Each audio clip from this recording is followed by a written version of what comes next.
tenha respostas para as principais questões humanas e espirituais. Religião de Deus, do Cristo e do Espírito Santo, responde. 10 horas e 30 minutos, hora oficial de Brasília, em Manaus, 10h29. Devido à pandemia da Covid-19 e ao isolamento social que persistiu em 2021 e continua em 2022, as mulheres e meninas vítimas de violência familiar e doméstica foram forçadas a conviver por mais tempo com seus agressores, levando ao aumento desses casos. Nós ouvimos agora há pouco, uma entrevista sobre como identificar e combater a violência psicológica, que muitas vezes, gente, é sutil, mas que causa aí danos profundos e duradouros às vítimas. E agora, a Religião de Deus, do Cristo e do Espírito Santo responde às dúvidas que chegaram, esclarecendo sobre o combate à violência contra a mulher. É um assunto muito sério e nós trazemos agora a irmã Paula Sueli, ministra pregadora da Religião de Deus, do Cristo e do Espírito Santo, que vai trazer aí as respostas, à luz do Cristo de Deus, do seu santo evangelho, para essa temática de hoje aqui no Comando da Esperança. Irmã Paula, seja bem-vinda, Deus está presente. Viva Jesus em nossos corações para sempre. Esse é um tema muito importante. Jesus foi pioneiro na defesa da sagrada criatura humana e no enfrentamento da violência contra a mulher e contra a criança, contra os estrangeiros, contra tantos outros grupos profundamente discriminados já na antiguidade. Mas especialmente no que se refere ao direito feminino, temos tanto a aprender com Jesus e é o que faremos hoje. É isso mesmo. E eu vou trazer aqui a pergunta de uma pessoa que não quis se identificar. Ela é de Teresina, Piauí. A gente respeita esse espaço, é para que você apresente as suas dúvidas. Aqui ela diz o seguinte: já percebi que um amigo comete violência psicológica com a esposa dele. Ele é rude, controlador, daqueles que acham que o homem comanda a relação e a mulher precisa obedecer. Ele é uma pessoa muito simples, que nunca teve muita educação e não tem clareza que isso é errado. Para ele é normal, porque sempre foi assim. Inclusive, ele foi educado dessa forma pelos pais dele. Queria saber como isso é avaliado espiritualmente, se tem responsabilidade, mesmo assim, já que ele não sabe. Questão muito importante que se aplica à realidade de muitas famílias. Então nós vamos ao Santo Evangelho de Jesus, segundo Mateus, capítulo 16, versículo 21, quando Cristo diz: a cada um será dado de acordo com as suas obras. Então cada um responde diante de Deus de acordo com o que faz, a partir do que sabe, das oportunidades e recursos que tem diante de si. Então, da mesma forma que ele responde diante de Deus pelas suas atitudes, os seus pais também responderão. Mas os pais responderão por aquilo que fizeram, aquilo que lhe ensinaram, aquilo que deixaram de ensinar, de acordo com o discernimento que possuíam e as condições ao seu alcance. E é importante nós nos lembrarmos de uma outra passagem bíblica em que o Cristo nos esclarece que a quem mais foi dado, mais será exigido. Está lá no Santo Evangelho segundo Lucas, no capítulo 12. E é importante nós termos clareza sobre isso, porque as novas gerações, o que inclui a todos nós que estamos neste momento encarnados na Terra, têm uma responsabilidade muito maior que as gerações anteriores, porque nós temos acesso a muito mais informação, há muitas outras referências que nos permitem reavaliar as nossas atitudes e transformar para melhor a nossa postura. Bom, bastaria a postura de Jesus entre nós, que nunca foi violento, que nunca foi impositivo, que sempre respeitou as pessoas a sua liberdade de decisão. Então, se nós tivéssemos observado atentamente o Cristo, já nenhuma prática de violência, incluindo a violência psicológica, seria cabível. Mas Jesus continuou mandando à terra muitos emissários e emissárias, muitas trabalhadoras e trabalhadores da boa vontade, da vivência, da paz, que foram nos ensinando a refletir sobre as nossas relações. Então, hoje, a nossa responsabilidade é muito maior. E é muito importante que o seu amigo seja alertado para o fato de que, e isso pode ser que ele não saiba, a violência psicológica não apenas é inadmissível do ponto de vista espiritual, ela é crime diante da lei humana também. Ela já era prevista na Lei Maria da Penha, que é uma referência para isso aqui no Brasil, mas ainda não tinha sido detalhada, a sua tipificação ainda não tinha sido detalhada. Mas em julho do ano passado isso já aconteceu. Então, diante da lei, humana, ele também pode responder por essa atitude, né? Então é tão grave pensarmos sobre isso, porque do ponto de vista espiritual, ele se torna responsável por todo o mal que tenha cometido em relação à sua companheira, mesmo que ninguém veja, mesmo que ninguém saiba, ele responderá por isso. E diante da lei humana também é assim. Então é necessário que ele seja alertado.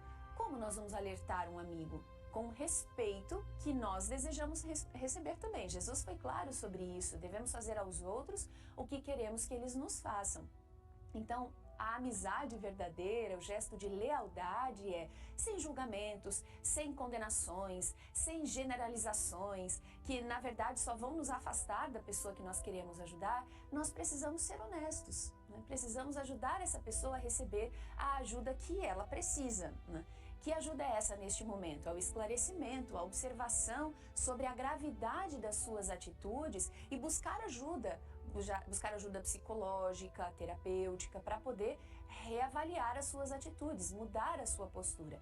Isso sem contar a amizade que nós devemos às vítimas, quer dizer, a companheira dele, possivelmente, se está exposta há tanto tempo a essa situação, nem reconhece, como nós vimos na entrevista há pouco. Muitas vezes as mulheres não percebem que estão sendo violadas no seu direito fundamental e estão sofrendo sistematicamente violências psicológicas. Então, os amigos têm um papel muito importante. Não é expor, não é sair divulgando para todo mundo, não é isso, mas é fazer intervenções diretas, né, com a vítima, para que ela tenha todo o suporte e possa encontrar condições de decidir como vai encaminhar essa situação, e do agressor também, que precisa ser alertado e receber oportunidades, que obviamente ele vai poder escolher se quer usar ou não, mas se ele escolher não usar essa oportunidade de mudança, de transformação íntima e das suas práticas, ele responderá diante da lei, humana e divina. Então essa lealdade entre nós, ela é muito necessária para que nós possamos fazer o que Jesus sempre fez. O Cristo jamais foi omisso.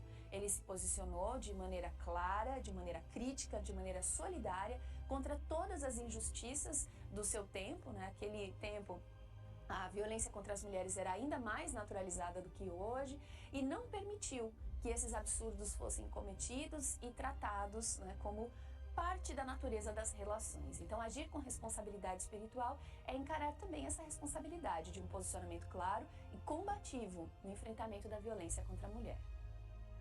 Aqui a gente tem a pergunta da Suzana Andrade, de Brasília, Distrito Federal. Ela diz o seguinte: eu já sofri violência doméstica, consegui me proteger do agressor e hoje ajudo outras mulheres e meninas que são vítimas. Vejo que existem muitas pessoas que percebem que têm amigas, familiares que passam por isso, mas responsabilizam a própria mulher ou acham que não tem que se envolver, que cada um cuida da sua vida. Do ponto de vista espiritual, essa pessoa também se torna responsável pela omissão?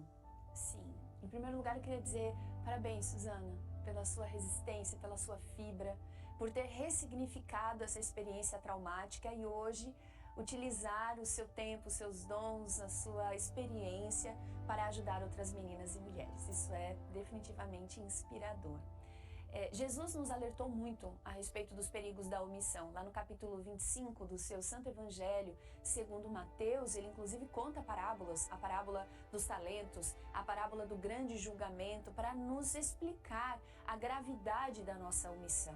Porque do ponto de vista espiritual, nós seremos cobrados. Por quem?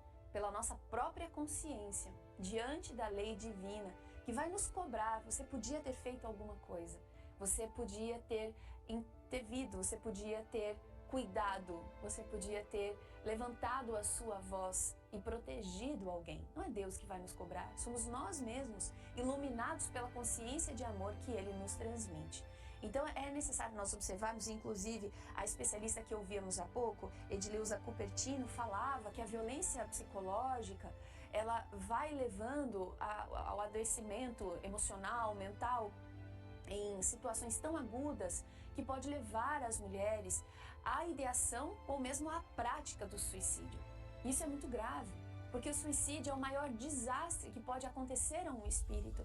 É um sofrimento muito amplo, que vai repercutir sobre aquela alma por décadas, séculos até. Por isso devemos orar com muito amor, com muita compaixão por aqueles que chegaram dessa forma trágica ao mundo espiritual e atuar de forma decisiva na prevenção ao suicídio. Então, a denúncia, a conversa a respeito do assunto, o esclarecimento, a conscientização e a intervenção sempre que necessário, tudo isso é agir pela valorização da vida, de forma preventiva ao suicídio. Isso exige de nós coragem, é verdade, mas é necessário que nós desenvolvamos essa competência, que vai nos trazer não só o orgulho de fazer a nossa parte, mas também a consciência tranquila de termos feito tudo que estava ao nosso alcance no amparo aos nossos irmãos.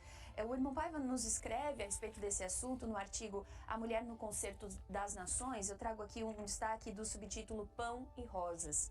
Ele está contando a história que deu início à celebração do Dia Internacional da Mulher, o 8 de março.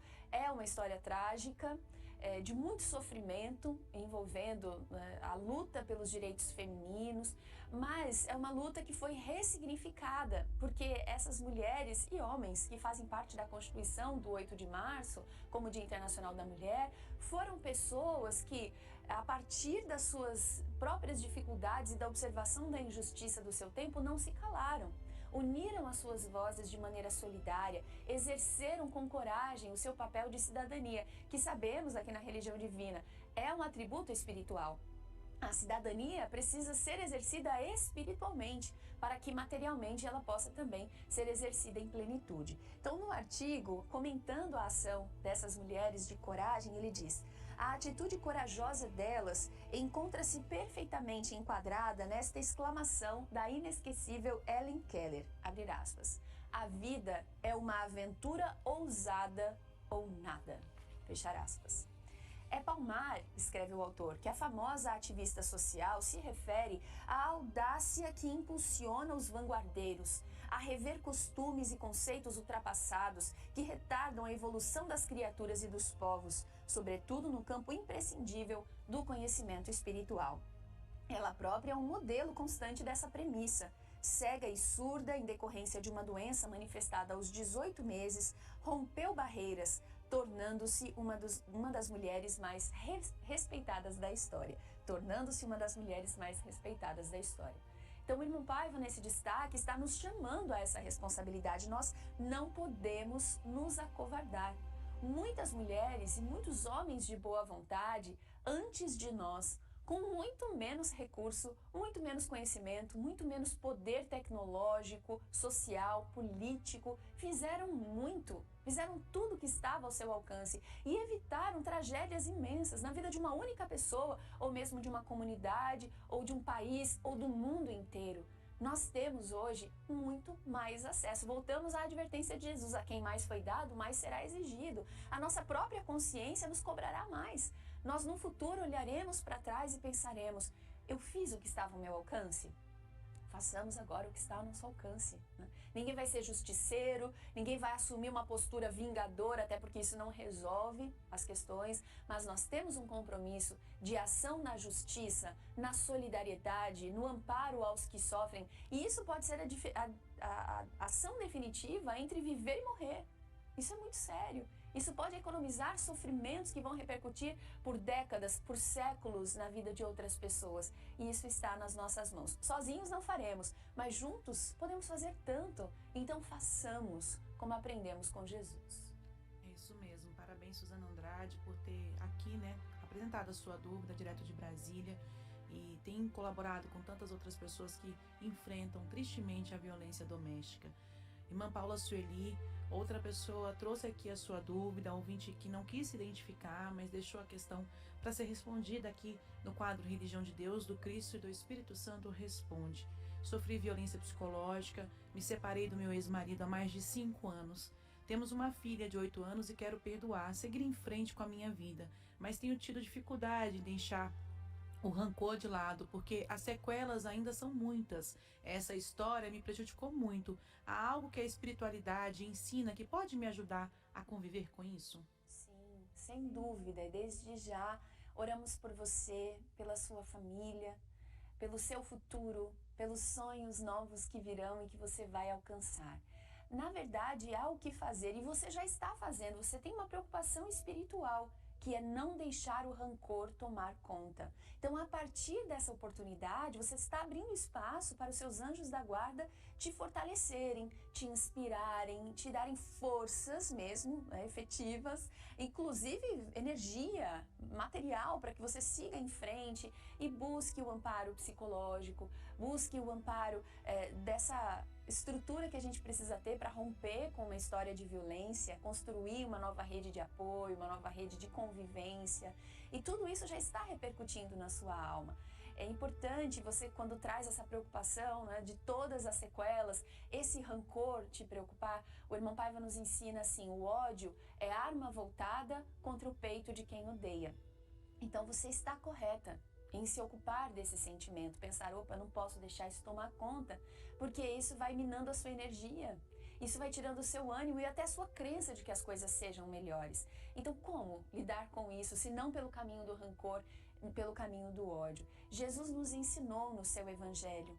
Ele disse, inclusive, que nós devemos orar pelos que nos perseguem. Aqueles que nos perseguem abertamente, socialmente, né, nos prejudicando, mas esse que nos perseguem também pode se aplicar ao nosso sentimento, a memória que nos persegue, aquele sentimento que ficou, aquele resíduo, né, de dor, de rancor, de mágoa. Então, orar pelos que nos perseguem. Ore por ele, ore pela sua família, peça a Deus que esses laços sejam rompidos. A oração não é um gesto meramente figurativo. A oração mobiliza energias poderosas, reais, que inclusive dissolvem vibracionalmente esses laços que nos conectam pela memória, pela lembrança, pela experiência vivida aos agressores. Então a oração ela é efetiva, aciona espíritos ultracompetentes que fazem com que o nosso coração, a nossa mente, a nossa alma se desconectem desse passado espiritual e dessas pessoas que precisam de ajuda. Devemos orar por elas, aqueles que nos tenham ofendido, nos tenham feito mal, mas que não precisam ficar conectadas à nossa história, né? O passado, para que serve? Para nos ensinar. Ele não precisa ditar o nosso futuro, ele não é uma condenação sobre o nosso destino. E aí o irmão Paiva nos ensina aqui no livro As Profecias Sem Mistério, na página 258, a viver esse processo de ressignificação. Ele ensina assim: pelo prisma do amor divinizado, que não se confunde com a covardia diante da injustiça e da perversidade, já lhes expliquei aquela passagem do Evangelho de Jesus segundo Lucas, capítulo 6, versículo 29. Ao que te bate numa face, oferece-lhe também a outra. Então explica o irmão Paiva. Significa dizer que não devemos jamais entrar na sintonia do ódio. Dar a outra face é levar os que nos desejam ofender à percepção de que estão cometendo um ultraje contra si mesmos. O ódio é arma voltada contra o peito de quem odeia. Eis o Evangelho Apocalipse a nos proporcionar educação e cultura, alimentação, saúde e trabalho com espiritualidade ecumênica. Dar a outra face é um ato de coragem, um exercício de paciência. Não é ação para omissos e acomodados. Então, dar a outra face é não responder do mesmo modo. É não fortalecer as estruturas de violência, de perseguição, de maledicência, de crueldade. É colocar o nosso coração numa outra frequência. Então, quando esses pensamentos aparecerem, não é fingir que eles não existem. Ai, não penso assim, eu não tenho raiva, eu não tenho rancor. Isso aí é sufocar e adoecer. É ocupar o nosso pensamento com um outro lugar. Esses pensamentos vieram. O que nós vamos fazer? Imediatamente chamar o nosso anjo da guarda. Pedir a misericórdia de Jesus, a sua compaixão, para que ela nos sustente nessa hora. Senhor Jesus, eu não quero viver em torno desses sentimentos, desses pensamentos. Dá-me força, Senhor. Ensina-me a alimentar na minha alma a certeza da Tua presença, a força da Tua intercessão. Dá-me, Senhor Jesus, energia para buscar a reconstrução da minha vida, porque o que eu quero viver? E aí você dedica o seu pensamento ao que você quer viver. Eu quero viver em paz com a minha filha. eu quero ter harmonia no meu lar, eu quero alcançar aquele sonho, eu quero retomar essas coisas que eram importantes para mim. E aí nesse lugar interior vai ficando cada vez menos espaço para a destruição e para a ruína que antes existia. A gente vai se reconstruindo. Da mesma forma que as terapias, né, que foram trazidas ao mundo por emissários de Jesus também, nós temos tantos na psicologia, nós temos tantos emissários na saúde emocional, né, emissários do Cristo nos ajudando a reconstruir essa estrutura mental e emocional. Espiritualmente, nós temos essa oportunidade também. E eu queria deixar a todas e todos a religião de Deus, do Cristo e do Espírito Santo, como esse pilar, esse fundamento. Conte conosco nesses momentos mais difíceis de reconstrução da alma, do sonho, da esperança. Nós estamos aqui para orar e encontrar no Evangelho Apocalipse de Jesus essa força que você precisa e merece receber. O nosso WhatsApp é código 11 99603 1330. Religião de Deus, do Cristo e do Espírito Santo. Responde. Tudo o que você gostaria de saber sobre as principais questões humanas e espirituais. Aqui, na Super Rede Boa Vontade de Rádio.